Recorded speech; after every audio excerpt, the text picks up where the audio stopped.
They've never found out how the bullets got onto set, who brought them in, and who is responsible for this.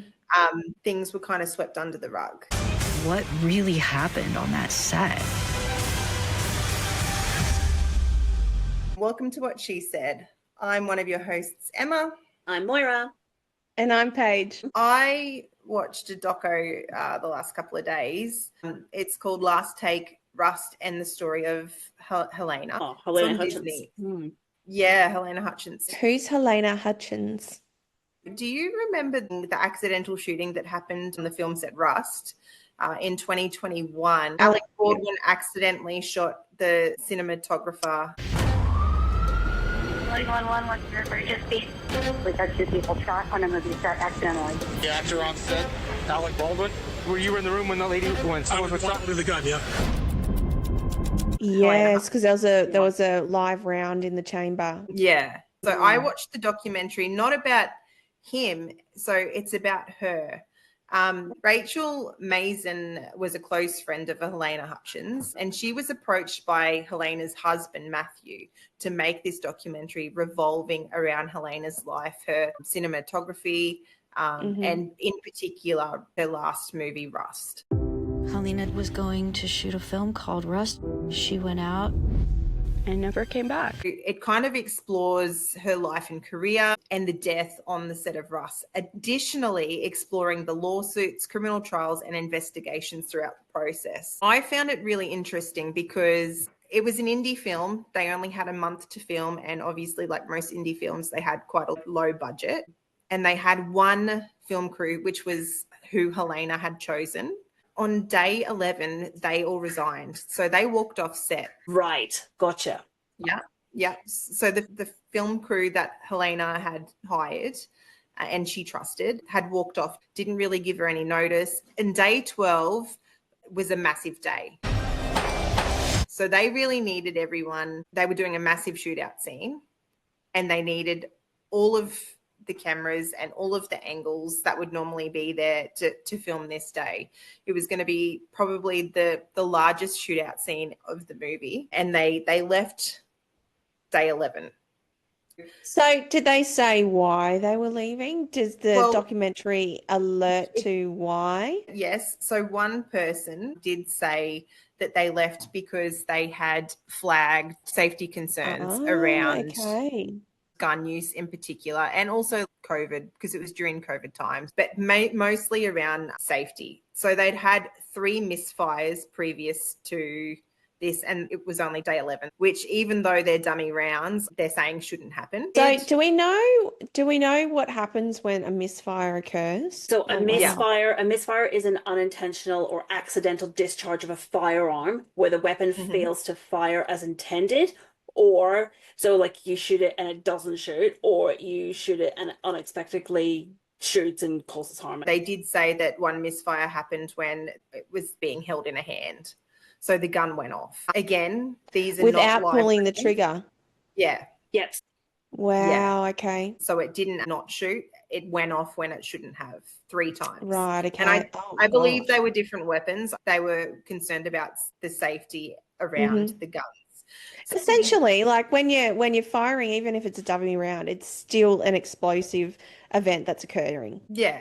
So Hannah Reid, she was the armorer for the movie, and she had 2 roles. So on a normal movie, you would have an armorer who would take care of all of the weapons, and they're paid at a higher pay rate. They would only be in control of cleaning the weapons, making sure they're in working order, checking ammo when it's going in. They should also have a second person checking it. So that's their job pretty much. So she only was allocated 8 days out of the month as an armorer, and her second job was as a prop assistant. So she obviously had to do lots of other things. Actors did make claim that she was very lax about the way that she handled the guns. One stage, one actress said that she had brought over a handful of guns and kind of carried them in her arms, like basketed them in her. No matter if it's a prop or not, it should still be respected. That's right. They'll Reid, who in Hollywood is the person that has taught all of the actors to twirl their guns. So anybody that's anybody in a movie, pretty much Thel Reed has showed them how to handle a gun, twirl guns, do tricks with guns. So he's very famous in Hollywood. And Hannah Reid is his daughter. So she's learnt everything from her father. The next suspect is the person that fired the gun. And that is Alec Baldwin. They say that he was a suspect because he fired the gun, who not only shot Halyna, but it went through her chest, exited her back, and shot another producer. That bullet went through her and then from her into me. Oh my in the God. shoulder. Yeah. So he shot 2 people. The producer survived. And then the third suspect, his name was Dave. He was the first assistant. They said that it was his issue because he was the person that should have checked the gun after Hannah had handed it to him before the actual movie was rolling. So there's the 3 suspects. Out of all of the cast and crew, these are who the police have said are the 3 suspects. Were culpable. Yeah, that's right. Which, look,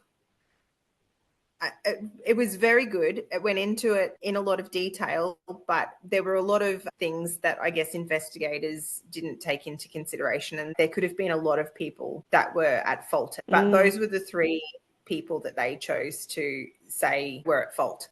Basically, all this went down on day 12. Because her camera crew weren't there, Halyna, she was kind of standing there with her hands in a frame trying to get the shot, as opposed she would normally be way away and watching on screens so she could actually see how it was unfolding and how it looked on the screen. But because she had no crew, she only had 1 camera person. So she was there in the shot and everyone was kind of hands-on in the room where this scene was about to occur.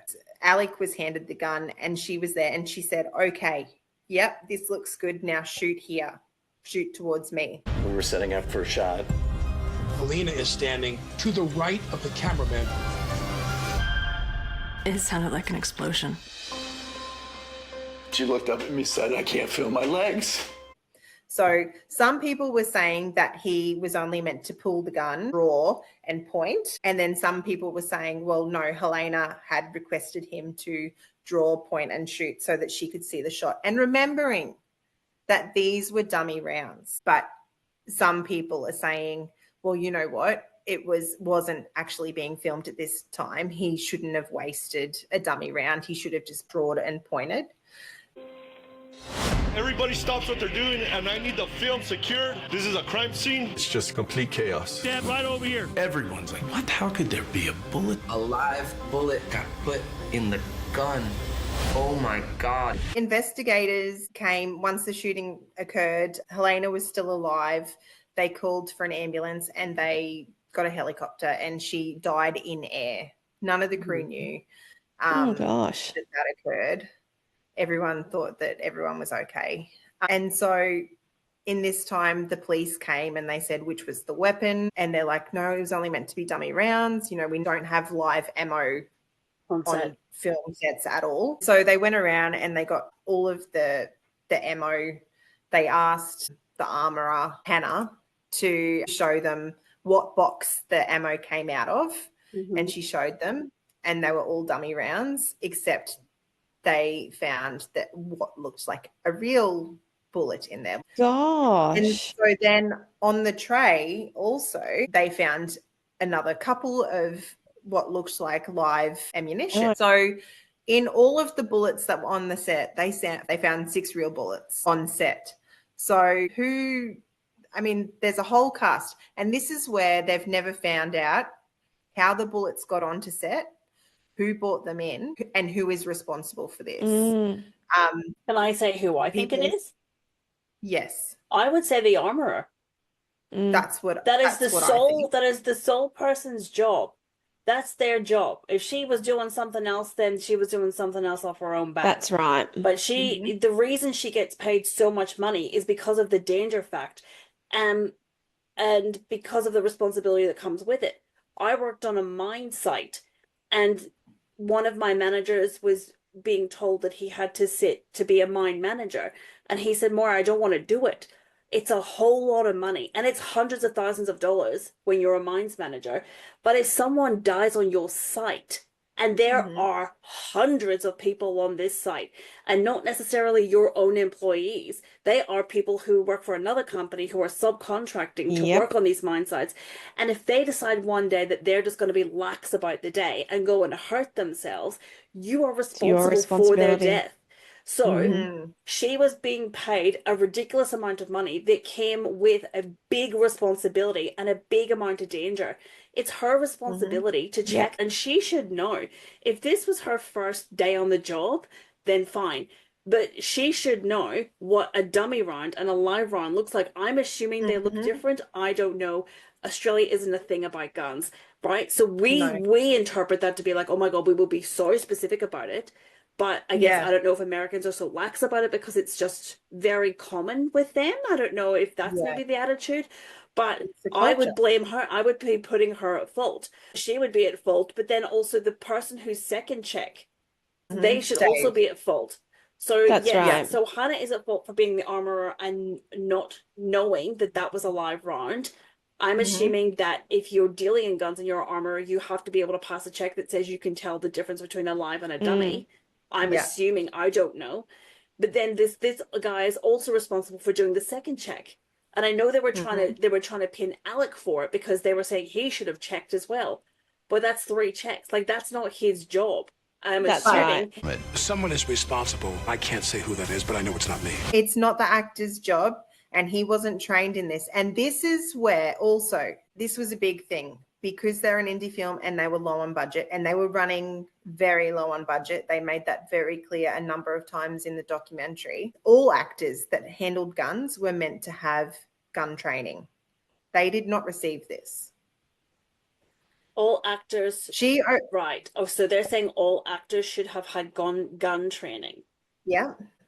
She also only got paid 8 days out of the month to be an armorist, yet was expected to clean, make sure everything was in good repair and working. Gun checks, obviously, as a prop person, you would need to do all that anyway. So I guess this also comes down to experience, I guess, when you do things. And I guess if you're new or very fresh into something and then you just think, oh well, I'm getting so much experience being on the set, you know, and this is obviously not the way it's supposed to be done, but I get it, like, you know, they're pushed for budget, pushed for time, and they're just trying to get through. Experienced people go, nope, that is a life and death situation, you couldn't pay me enough to stay here and I'm out. So 2 people turned down the armorer job because of only 8 days being an armorer. That's an experienced person, right? What's your job? I'm the armor. She had little experience. Why would there be live ammo on the set? I have no idea. I also have to point out that there should have been risk assessments done. From a risk assessment point of view, doesn't matter whether or not you're 8 days out of the month that you're being an armorist. There should have been a risk assessment done. Yeah. And that is essentially why the previous camera crew left, resigned, no notice, because they felt that it was an unsafe environment and they didn't want to be a part of it before an accident actually. It very quickly felt like somebody was going to get hurt if something didn't change. So I guess the executive producer as well should be liable for that. Yeah, that's right. Halyna. Halyna was the executive producer. So again, a lot of these people had never done a Western before. They were very excited about that, including Alec Baldwin. He had never done a Western before and he was very excited about it. So a lot of these people were unexperienced and just excited and didn't really care that the pay wasn't there and that they were working long hours, like a lot of filmmakers, right? They do it for the art. Yeah. And that's why they said that things were kind of swept under the rug. We don't have enough time and we don't have enough money. You're always working against the chaos. You know, safety concerns were swept under the rug because they were so excited about this project and they just wanted to get it done. What about any of the crew? Just say, so this is only one crew member that said we left because of this. What about, could any of those other crew that left bought 6 rounds of live ammunition onto site and mixed it in amongst dummy rounds? It's potential, sure. Exactly. That's just like in Queensland or Victoria somewhere, where a disgruntled ex-employee was putting needles in strawberries. Yeah. Yes, I do remember that. Yeah. So I mean, this is America. Gun culture is huge. You can go and buy ammunition and guns at Walmart. That's like our Kmart. I mean, you can't drink till you're 21, but you can get a gun at 16. I mean, fathom that. Make that make sense. No, I mean, right to bear arms. It could have been anyone that bought this ammunition onto the film site. My gut is that it was Hannah. I don't think she purposely meant to do it, but I think for whatever reason she was negligent. She pled guilty. So she only got 3 years, and that was involuntary manslaughter. Manslaughter, yeah. Dave, the first assistant in producing, got 6 months probation for a negligent weapon charge. Alec was going to go away for involuntary manslaughter as well. But he got off. But he did. He got off on a mistrial, which effectively means in the US that he's innocent. Was it a mistrial because there was an issue with something that was going on, or they couldn't? Well, a hung jury means they can't decide. So obviously something happened in the background to cause a mistrial. The police didn't submit evidence correctly, so I actually think it was just clerical error.